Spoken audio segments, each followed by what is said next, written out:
Hello दोस्तों, स्वागत है आपका एबीपी विजन्स पर। दोस्तों, आपका एबीपी विजन्स लाया है आपके लिए ढेर सारे इनाम और कैश जीतने का मौका। आज का प्रश्न आपको इसी वीडियो में मिलेगा, तो देर नहीं करते हुए शुरू करते हैं और जानने की कोशिश करते हैं क्या है वीडियो में खास। तुषार गांधी कहते हैं कि नेहरू और पटेल 55 करोड़ रुपए देने पर सहमत नहीं थे क्योंकि उनके लिए जनभावना मायने रखती थी। तुषार कहते हैं, बापू सही क्या है और गलत क्या है इसी आधार पर फैसला करते थे। उनके लिए मानवता सबसे ऊपर थी। वो वादा खिलाफी बर्दाश्त नहीं कर सकते थे। जनभावना के दबाव में वो गलत फैसले का समर्थन नहीं कर सकते थे। बापू ने वही करने को कहा जिसका वादा भारत ने किया था। नेहरू और पटेल चुनावी राजनीति में आ चुके थे, लेकिन बापू आजादी के बाद भी अपने सिद्धांतों पर ही चल रहे थे। बापू को न जनभावना से डर लगता था और न ही मौत से। महात्मा गांधी जब भूख हड़ताल पर थे तो बिरला भवन में उनके खिलाफ लोग प्रदर्शन भी कर रहे थे। लोग नाराज थे कि वो सरकार को 55 करोड़ रुपए देने पर मजबूर कर रहे हैं और दिल्ली में मुसलमानों के घर हिंदू शरणार्थियों को नहीं दे रहे हैं। दिल्ली में सांप्रदायिक तनाव के कारण मुसलमान अपना घर बार छोड़ बाहर निकल गए थे। उन्हें पुराना किला और हुमायूं के किले में रखा गया था। हिंदू शरणार्थी मुसलमानों के घरों पर कब्जा चाहते थे, जबकि गांधी इसके खिलाफ भूख हड़ताल पर बैठ गए थे। गांधी की इस भूख हड़ताल के खिलाफ हिंदू शरणार्थी गुस्से में नारे लगा रहे थे, गांधी मरता है तो मरने दो। महात्मा गांधी के आजीवन सचिव रहे प्यारेलाल ने अपनी किताब Mahatma Gandhi the last phase में लिखा है, इस भूख हड़ताल से दिल्ली में हिंदू और मुसलमानों के बीच दुश्मनी कम करने में बहुत मदद मिली।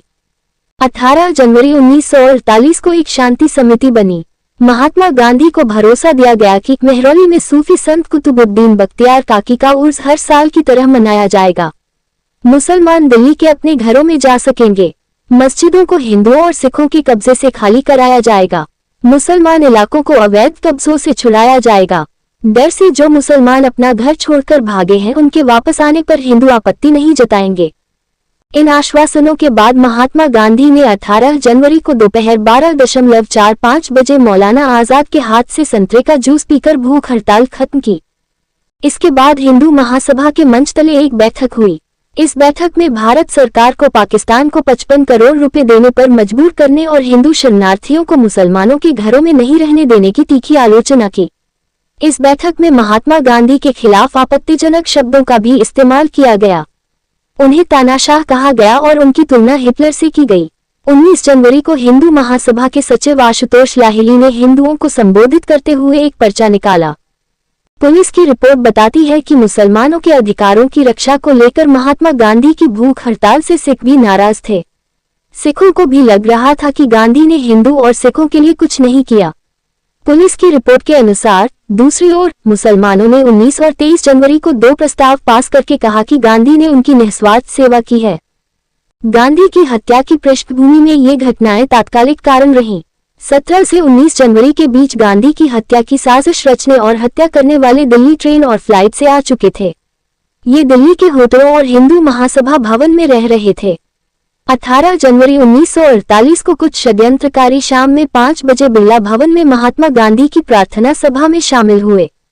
ये भीड़ और जगह का मुआयना करने गए थे।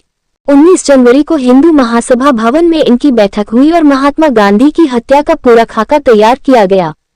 19 जनवरी को कुल 7 में से 3 षड्यंत्रकारी नाथुराम विनायक गोसे, विष्णु करकरे और नारायण अपटे बिरला हाउस गए और प्रार्थना सभा की जगह का मुआयना किया। उसी दिन शाम में 4 बजे ये फिर से प्रार्थना सभा के ग्राउंड पर गए और रात में 10 बजे पांचों हिंदू महासभा भवन में मिले। 20 जनवरी को नाथुराम बुरे की तबीयत खराब हो गई, लेकिन 4 लोग फिर से बिरला भवन गए और वहां की गतिविधियों को समझा। बिरला भवन से ये चारों हिंदू महासभा भवन दिन में 10:30 बजे लौटे। इसके बाद हिंदू महासभा भवन के पीछे जंगल में इन्होंने अपने रिवॉल्वर की जांच की। रिवॉल्वर की जांच के बाद फाइनल प्लान सेट करने के लिए ये सभी दिल्ली के कनॉट प्लेस के मरीना होटल में मिले। शाम में 4:45 बजे ये बिरला भवन पहुंचे। बिरला भवन की दीवार के पीछे से मदनलाल पाहवा ने प्रार्थना सभा में बम फेंका। मदनलाल को मौके पर ही गिरफ्तार कर लिया गया। उनके पास से हैंड ग्रेनेड भी बरामद हुआ। 3 अन्य प्रार्थना सभा में थे और ये भीड़ का फायदा उठाकर भाग गए। गांधी के पड़पोते तुषार गांधी कहते हैं कि बापू को मारने की असली साजिश की तारीख 20 जनवरी ही थी, लेकिन उस दिन वे नाकाम रहे और 10 दिन बाद गांधी जी के जीवन का अंतिम दिन आ गया। हत्याकांड की गहरी पड़ताल कर चुके तुषार गांधी ने बीबीसी से कहा, इनकी योजना थी कि धमाके के बाद भगदड़ हो जाएगी और दिगंबर बरगे गांधी जी को गोली मार देगा। लेकिन मदनलाल पाहवा ने धमाका किया तो बापू ने सबको समझा कर बैठा दिया और भगदड़ नहीं मचने दी।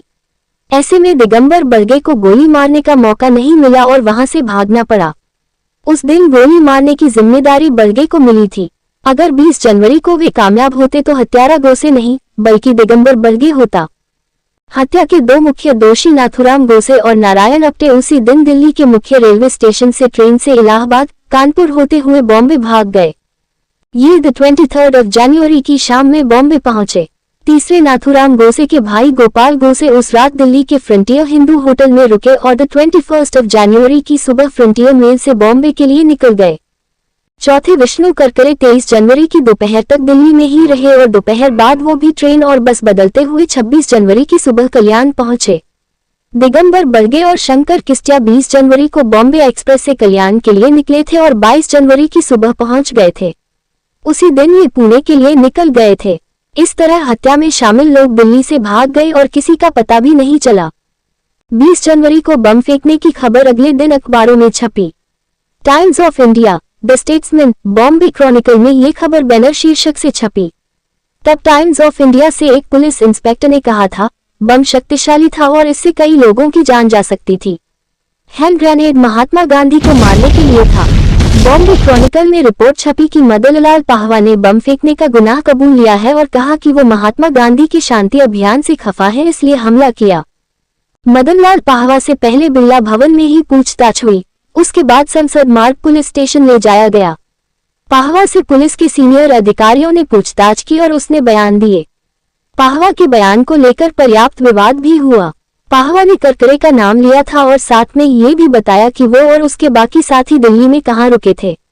मरीना होटल और हिंदू महासभा भवन पर छापे मारे गए। इस दौरान पता चला कि गोसे और अपने नाम बदलकर एस और एम देशपांडे नाम से रुके थे।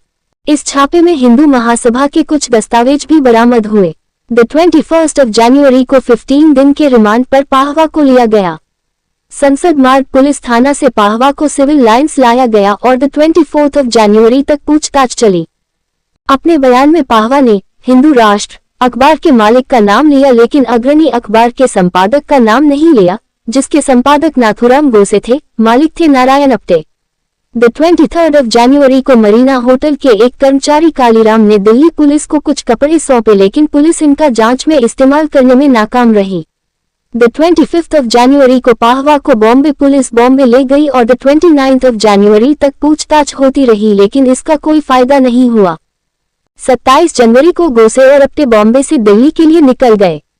दोनों ट्रेन से ग्वालियर आए और रात में डॉक्टर दत्तात्रेय परचुरे के घर रुके। अगले दिन यहीं से इटली में बनी काले रंग की ऑटोमेटिक बेरेटा माउजर खरीदी। 29 जनवरी की सुबह दिल्ली आ गए। दोनों दिल्ली के मुख्य रेलवे स्टेशन पर रेलवे के ही एक कमरे में रुके। यहीं पर इनकी मुलाकात करकरे से हुई। 30 जनवरी को इन्होंने बिरला भवन के पीछे जंगल में पिस्टल शूटिंग की प्रैक्टिस की और शाम में 5 बजे बापू को गोली मार दी। नाथुराम को वहीं गिरफ्तार कर लिया गया, लेकिन अप्टे और करकरे एक बार फिर से दिल्ली से भागने में कामयाब रहे। अप्टे और करकरे 14 फरवरी को जाकर गिरफ्तार हुए। जज आत्माचरण ने फैसले के बाद कहा था कि पुलिस ने 1948 में 20 से 30 जनवरी के बीच जमकर लापरवाही की। मदनलाल पाहवा की गिरफ्तारी के बाद दिल्ली पुलिस के पास गांधी जी की हत्या की साजिश को लेकर पर्याप्त जानकारी थी। जज आत्माचरण ने कहा था, मदनलाल पाहवा ने साजिश को लेकर बहुत कुछ बता दिया था। रोया कॉलेज के प्रोफेसर जीसी जैन ने बॉम्बे प्रेसिडेंसी के गृह मंत्री मोरारजी देसाई को साजिश के बारे में बताया और उन्होंने भी बॉम्बे पुलिस को सारी सूचना दे दी थी, लेकिन पुलिस बुरी तरह से नाकाम रही। अगर पुलिस ठीक से काम करती तो शायद गांधी जी की हत्या न हुई होती। इसके बावजूद किसी पुलिस वाले के खिलाफ कार्रवाई नहीं हुई। तुषार गांधी ने लिखा है कि महात्मा गांधी की हत्या के मामले में chief investigation officer Jamshed Dorab Nagarwala ने रिटायर होने के बाद कहा था, मैं इस बात से पूरी तरह सहमत हूं कि बिना सावरकर की मदद और भागीदारी के बिना गांधी की हत्या की साजिश कभी सफल नहीं होती। इसके बावजूद सावरकर को बेगुनाह करार दिया गया था। सरदार पटेल देश के गृह मंत्री थे, इसलिए उन पर भी खूब सवाल उठे। मौलाना आजाद ने लिखा, जयप्रकाश नारायण ने कहा था कि सरदार पटेल गृह मंत्री के तौर पर गांधी की हत्या में अपनी जिम्मेदारी से भाग नहीं सकते हैं। सरदार पटेल की बेटी मनीबेन पटेल ने गवाह के तौर पर कपूर कमीशन से अपने बयान में कहा है कि उनके पिता को मुस्लिम विरोधी के तौर पर देखा जाता था और उनकी जान को खतरा था क्योंकि मारने की धमकी उनके घर तक आई थी। मनीबेन पटेल ने भी स्वीकार किया है कि जयप्रकाश नारायण ने सार्वजनिक रूप से उनके पिता को गांधी की हत्या के लिए जिम्मेदार ठहराया था। मनीबेन ने कहा है, जिस बैठक में उनके पिता को जयप्रकाश नारायण ने गांधी की हत्या के लिए जिम्मेदार बताया था उसमें मौलाना आजाद भी थे, लेकिन उन्होंने कोई आपत्ति नहीं जताई। इससे मेरे पिता को बहुत दुख पहुंचा। मनीबेन पटेल ने कपूर कमीशन से कहा था, मेरे पिता पाकिस्तान को 55 करोड़ रुपए देने से बहुत दुखी थे। उन्हें लगता था कि इस रकम को देने की वजह से ही बापू की हत्या हुई। यहाँ तक कि नेहरू भी पैसे देने के पक्ष में नहीं थे। इसी दौरान सरदार पटेल ने नेहरू से कहा था कि कैबिनेट से छुट्टी दे दीजिए क्योंकि मौलाना भी मुझे नहीं चाहते हैं। गांधी की हत्या के बाद नेहरू ने पटेल को एक चिट्ठी लिखी। उस चिट्ठी के बारे में मनीबेन ने बताया कि उसमें नेहरू ने लिखा, अतीत को भूलकर हमें साथ मिलकर काम करना चाहिए। नेहरू की बात सरदार ने भी मान ली, लेकिन जयप्रकाश नारायण ने सरदार पर हमला करना जारी रखा। कपूर आयोग की रिपोर्ट में समाजवादी नेता जयप्रकाश नारायण, राम मनोहर लोहिया और कमला देवी चट्टोपाध्याय की प्रेस कॉन्फ्रेंस में उस बयान का जिक्र है जिसमें इन्होंने कहा था कि गांधी की हत्या के लिए कोई एक व्यक्ति जिम्मेदार नहीं है, बल्कि इसके पीछे एक बड़ी साजिश और संगठन है। इस संगठन में इन्होंने आरएसएस, हिंदू महासभा और मुस्लिम लीग का नाम लिया था। गांधी की हत्या के बाद आरएसएस पर पाबंदी भी लगी। आरएसएस पर यह पाबंदी फरवरी 1948 से जुलाई 1949 तक रही थी। नाथुराम गोसे के भाई गोपाल गोसे ने 28 जनवरी 1994 को फ्रंटलाइन को दिए इंटरव्यू में कहा था, हम सभी भाई आरएसएस में थे। नाथुराम, दत्तात्रेय, मैं खुद और गोविंद, आप कह सकते हैं कि हम अपने घर में नहीं, आरएसएस में पले बड़े हैं। आरएसएस हमारे लिए परिवार था। नाथुराम आरएसएस में बौद्धिक कार्यवाह बन गए थे। नाथुराम ने अपने बयान में आरएसएस छोड़ने की बात कही थी। उन्होंने ये बयान इसलिए दिया था क्योंकि गोलवलकर और आरएसएस गांधी की हत्या के बाद मुश्किल में फंस जाते, लेकिन नाथुराम ने आरएसएस नहीं छोड़ा था। इसी इंटरव्यू में गोपाल गोसे से पूछा गया कि आडवाणी ने नाथुराम के आरएसएस से संबंध को खारिज किया है, तो इसके जवाब में उन्होंने कहा, वो कायरतापूर्ण बात कर रहे हैं। आप ये कह सकते हैं कि आरएसएस ने कोई प्रस्ताव पास नहीं किया था कि जाओ और गांधी की हत्या कर दो, लेकिन आप नाथुराम के आरएसएस से संबंधों को खारिज नहीं कर सकते। हिंदू महासभा ने ऐसा नहीं कहा। नाथुराम ने बौद्धिक कार्यवाह रहते हुए 1944 में हिंदू महासभा के लिए काम करना शुरू किया था। नाथुराम गोसे किसी जमाने में आरएसएस के सदस्य रहे थे, लेकिन बाद में वो हिंदू महासभा में आ गए थे। हालांकि 2016 में 8 सितंबर को इकोनॉमिक टाइम्स को दिए इंटरव्यू में गोसे के परिवार वालों ने जो कहा वह काफी अहम है। नाथुराम गोसे और विनायक दामोदर सावरकर के वंशज सत्याकी गोसे ने इकोनॉमिक टाइम्स को दिए इंटरव्यू में कहा था, नाथुराम जब सांगली में थे तब उन्होंने 1932 में आरएसएस ज्वाइन किया था। वो जब तक जिंदा रहे तब तक संघ के बौद्धिक कार्यवाह रहे। उन्होंने न तो कभी संगठन छोड़ा था और न ही उन्हें निकाला गया था।